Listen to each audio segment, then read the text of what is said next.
If you're doing deep work, if you're guiding people through transformation, if you're providing insights and clarity and you still feel bad about charging well for it, I need you to hear this.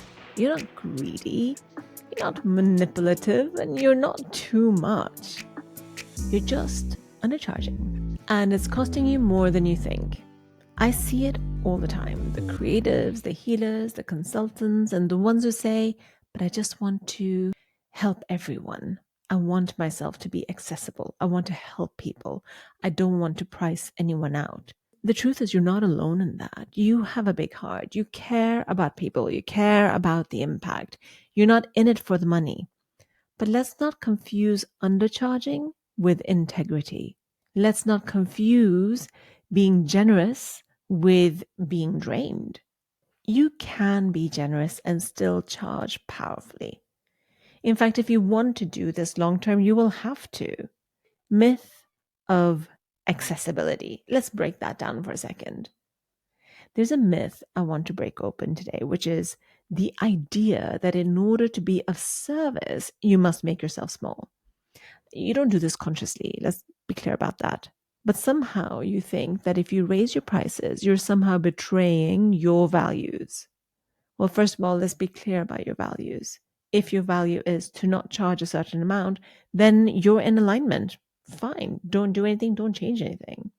But if you don't have that value and you're just being forced to play small, charge less, then what are you doing? Your work can be available in many ways. It can be free, low cost, high touch. But your guidance, it doesn't need to be free just because your insight is. So, by that I mean, just because you are good at something and you're able to deliver that really easily, that doesn't mean that it is a prerequisite of being free. If you are spiritually gifted, creatively gifted, or business gifted, just because you're gifted and you find it easy does not mean it must be free. When you look at pricing, I want you to think of it as just not a number. It's not just a number, it's a container. It's a boundary, it's an energy, it holds something. So when you underprice yourself, you don't just shrink your income, you shrink the space for transformation because people don't value what they don't invest in. Just recently, someone texted me something that Osho said. I'll see if I can put in the show notes. People don't value what they don't invest in. And you know this. You've seen it. You've probably experienced it yourself. When someone gets something for free, they might use it. I mean, heaven knows how many freebies I've downloaded but never actually used. But when someone pays full price, they show up differently. Or when someone pays even more, look at all your clients that you've had. Who were your best clients? I can guess that the best clients were the ones who paid the most.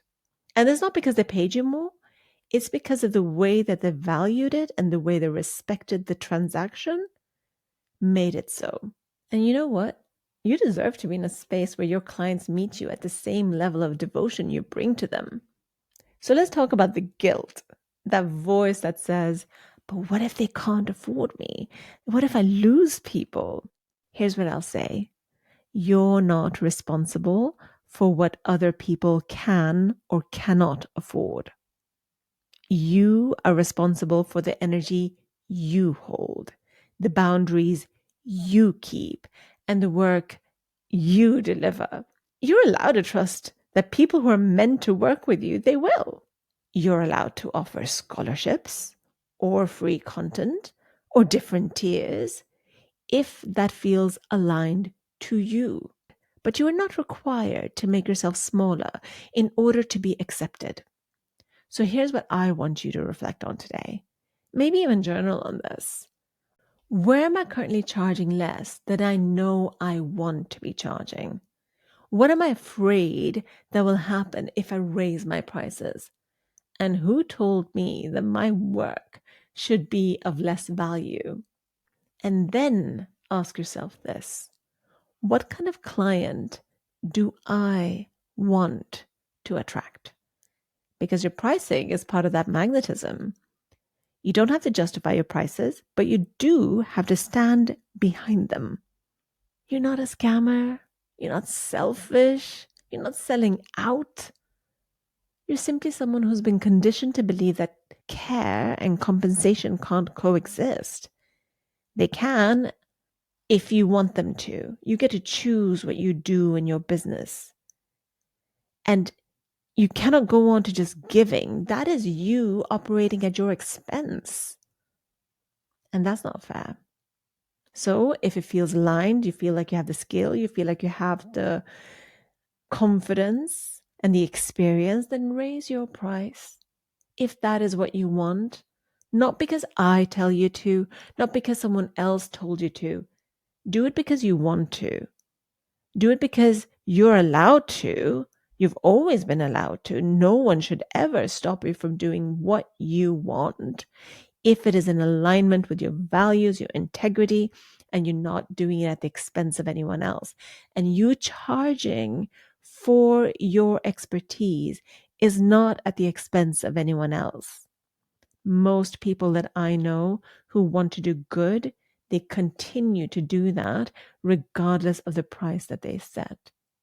You continue to give away free things you nurture through content like this. Most people that do good will continue to do good.